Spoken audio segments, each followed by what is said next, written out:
The biggest stage in American sports. A packed stadium, millions in bets, a nation watching.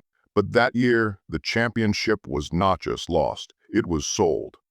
8 players were banned for life, careers ended, reputations destroyed. But the man behind the money? He was never convicted. His name was Arnold Rothstein. He was born in 1882, New York City. Not poor, not violent. His father was respected, a businessman, a community leader. Arnold could have lived a clean life. He chose something else. He wanted control. Not fame, not respect. Control. Most gamblers trust luck. Rothstein did not. He trusted people. He studied behavior, fear, greed, desperation. He stayed quiet at the table. He watched, he waited, and he won. In a city full of loud criminals, he was silent. That silence made him powerful. By the 1910s, New York was rough. Gangs ruled streets. Violence was normal. But Rothstein thought differently. He understood one rule: the man who pulls the trigger is replaceable. The man who pays for it is not. He did not run gangs. He funded them. He did not smuggle liquor. He financed the routes. He did not fix games himself. He controlled the betting money. No gun on his desk. Only numbers. Only strategy. Crime for him was business. Structured, organized, calculated.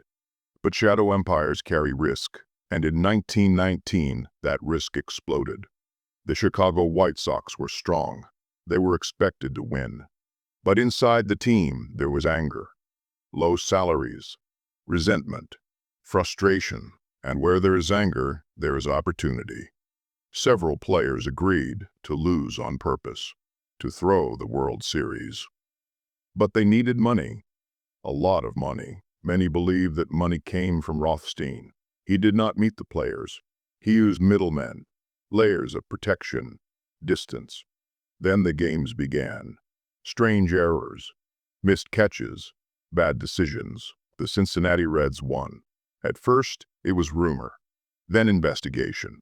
In 1920, a grand jury was formed. 8 players were banned for life. Rothstein testified, calm, cold, careful. He denied everything. No direct proof was found.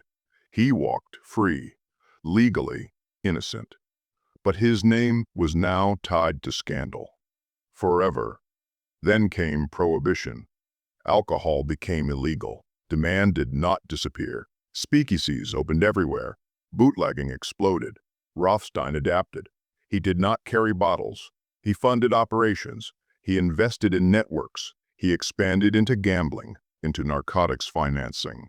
His empire grew quietly, efficient, profitable, hidden. But power creates enemies. And high-stakes gambling is dangerous. Debt is not just money, it is reputation. And reputation is fragile. A high-stakes poker game, an argument, accusations of cheating. Rothstein denied it. Days later, a gunshot in a Manhattan hotel. He was badly wounded. Police asked who shot him. He refused to answer. They asked again.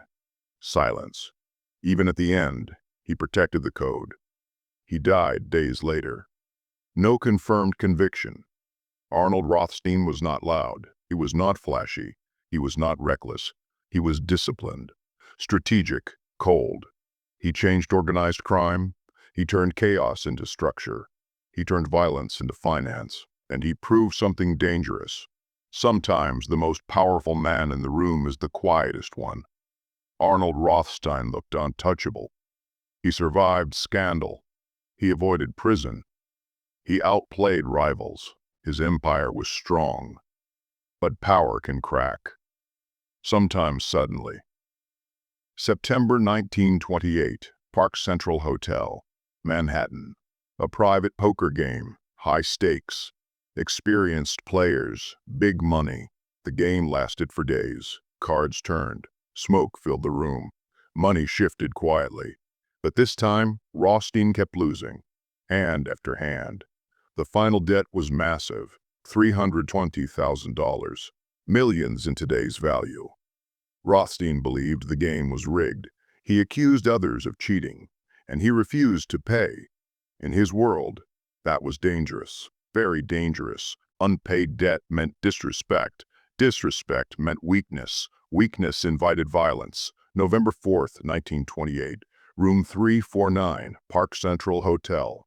A knock at the door. Minutes later, a single gunshot, then silence. Rothstein was shot in the abdomen. The shooter disappeared. No clear witnesses. No quick arrest. He was rushed to the hospital. Still alive, still conscious. Police arrived. They stood beside his bed. They asked one question. "Who shot you?" Rothstein looked at them calmly. No fear, no panic. He answered once. "You stick to your trade, I'll stick to mine." That was it. No name, no accusation, no cooperation. For 2 days he fought for his life. On November 6th, 1928, he died. 46 years old. Several suspects appeared. George "Hump" McManus was arrested. But witnesses contradicted each other. Evidence was weak. The case collapsed. No one was convicted. The file closed. The mystery remained. Was it revenge over gambling debt, or something deeper? A power shift? A warning? We do not know.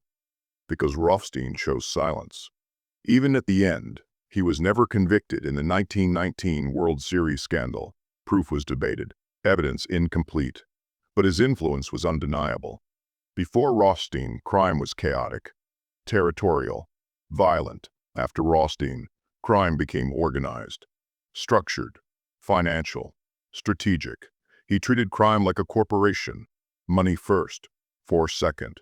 Young figures like Lucky Luciano and Meyer Lansky learned from him.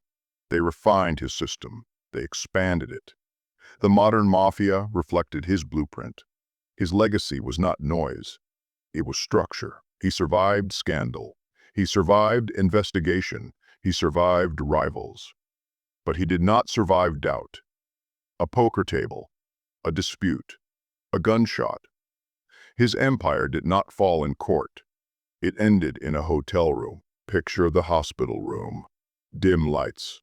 Detectives waiting. They ask again, "Who shot you?" He says nothing. The man accused of fixing a championship, the banker of the underworld, dies without explanation. Arnold Rothstein changed American crime.